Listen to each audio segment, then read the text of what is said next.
And with me in studio now is Riggs Eckelberry, CEO of Origin Oil Incorporated, stock symbol OOIL. Riggs, good to see you. Thank you, Don. Now, I've been waiting for you to get here, and I kept having them check in the green room, is Riggs here yet, is Riggs here yet, because you guys have had one heck of a week.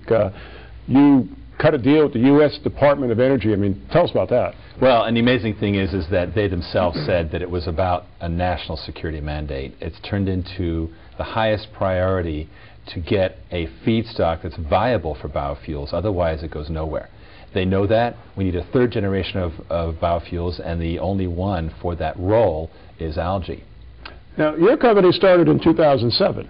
And here we are in February 2009, and you've already got the federal government as one of your buddies. I mean, that's got to be heady stuff for you, the CEO. Well, in fact, our strategy, thank you. Our strategy is to actually have a lot of interlocking partnerships. This is only the first. Obviously, it's huge because the Idaho National Lab has 300 engineers devoted to environmental technology. And we just tapped into the high voltage main line.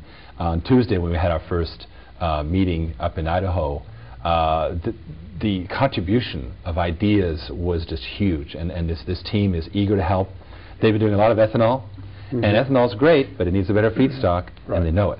So they are very dedicated to this, and it's going to have a lot of benefits in terms of quantifying algae. What is the energy balance? What's the financial model? What does a barrel cost? How can we make it over time cost less? Test our ideas, come up with new ideas. And the great thing is, under this contract, any ideas or patents and so forth that they come up with, we license ourselves worldwide. Well, I think, anybody who has a brain will agree that, fossil fuels doesn't have much of a future anymore as a source for fuels, so to speak. And biofuels got off to a rocky start because they were using corn and wheat as a feedstock.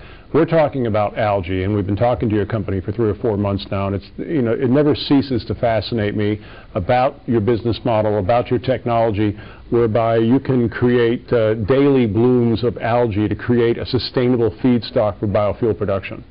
The vision is to essentially have a brewery, although it'll smell much better, and control the footprint, minimal water use, and lots of productivity through, as you say, this industrial daily harvest. And that's the key. Now, the beauty of this is we want to create so many jobs by repatriating that $1 trillion a year amount of money, and more than we give to the Department of Defense, bring it back into the U.S. to create a lot of jobs. Well, it's going to be created fastest through biofuels because that's low capital requirements, lots of jobs, and can happen quickly. Also, it's not going to require buying parts from other countries and so forth. So it's the future. We've got to unlock it, and now we know it's about algae. Riggs, for those in our audience who may be on the skeptical side, and they've heard about amazing new technologies in the past, and they're saying to themselves, well, what's going to happen is the automotive industry or the oil industry is going to slam this thing shut and bury it. We'll never hear about it again. I mean, what do you say to someone who has that kind of idea?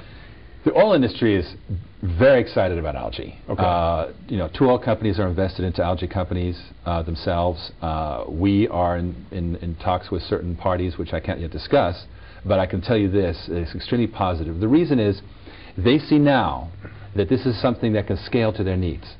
Earlier, it's like it wasn't scaling. It was, if you were going to provide all the fuel for America, all of America would have to be in corn. It was just ridiculous. And so I think now it's become real. They don't particularly like being hostage to those external parties, shall we say. Call that. So, and they want to be distributors for this stuff too. So they're absolutely in the game, and we'll see a lot of participation from them. Well, it would seem to me that it would be a lot more cost-effective to have, as you say, breweries creating feedstock for biofuel production rather than going out and doing seismic searches and drilling and dry holes and that kind of thing. That part of the oil production industry is very expensive. Yes. Now, as you say, it's a dead man walking. Big oil's on its way out. They know how to manage it. That's all boxed up, and it's going to keep on going however it goes. What's new for them? Well, it's really about portable fuels. That's their business.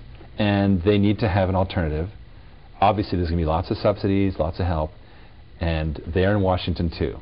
So they're going to come together behind this, and it's really going to take off.